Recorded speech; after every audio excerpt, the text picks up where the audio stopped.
Canada or the U.S.? Two key questions. Who's got the best hockey team in the world, and which hockey team needs the win more tonight? Tonight's game is going to decide the first question, so over the next couple of minutes, Craig and I are going to discuss who needs it more and who it could hurt more if they lose. Okay, Craig, here we go. Canada or Team USA? Which team is facing more pressure to win tonight?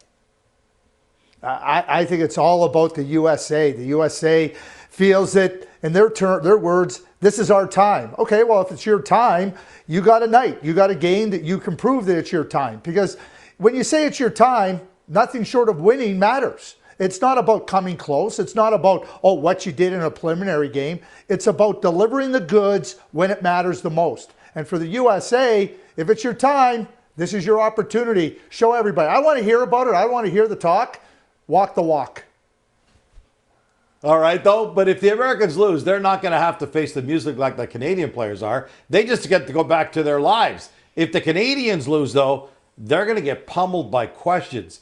The Canadian players know that. Doesn't that mean there's actually more pressure on them personally?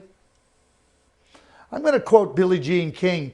Pressure is a privilege. You have Sidney Crosby in your locker room, who the captain, who is the embodiment of being able to handle pressure, that just says, hey, we're going to go out and play.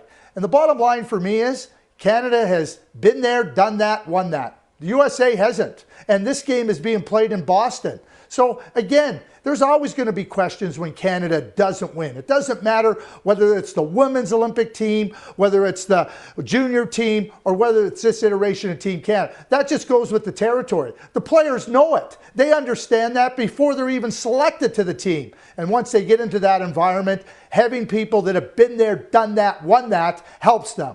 So Gino, I understand that, yes, there'll be questions, and yes, there's always going to be, those situations where you're asked why you weren't able to win if you don't win.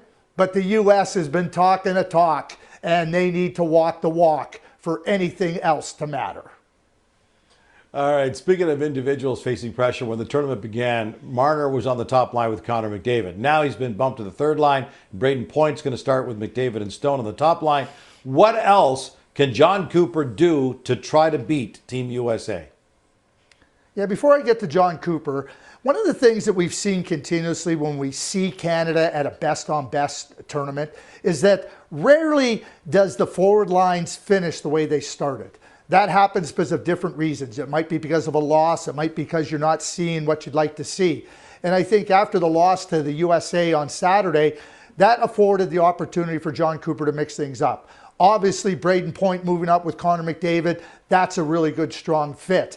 And now you start to see Crosby and McKinnon and Reinhart being able to have a really... So that's not going to change. And I think that that's really important as you try to get better as the tournament goes on. We're seeing that with Team Canada. We're seeing their top players thrive because of those moves.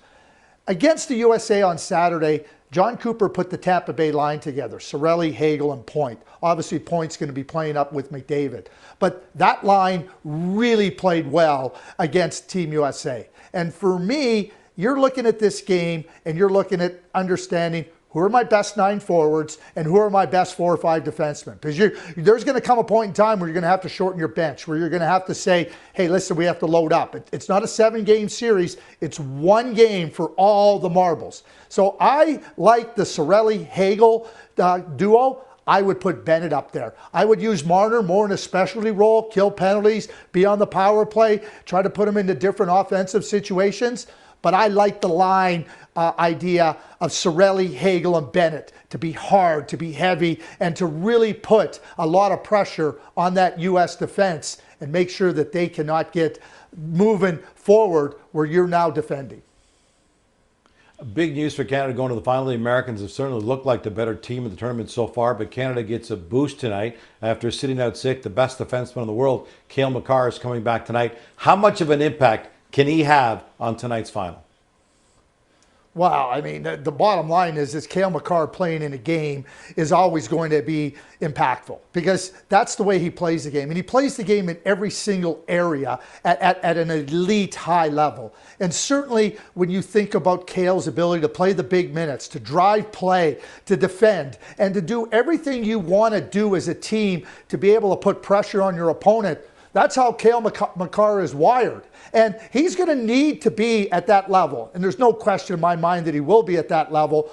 But Zach Werenski for Team USA has been at that level. And he's driving play for the USA. No doubt Makar will do similar things for Team Canada.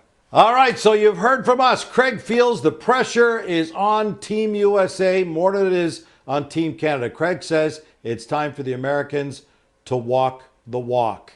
Now it's time to hear from you. Let us know what you think.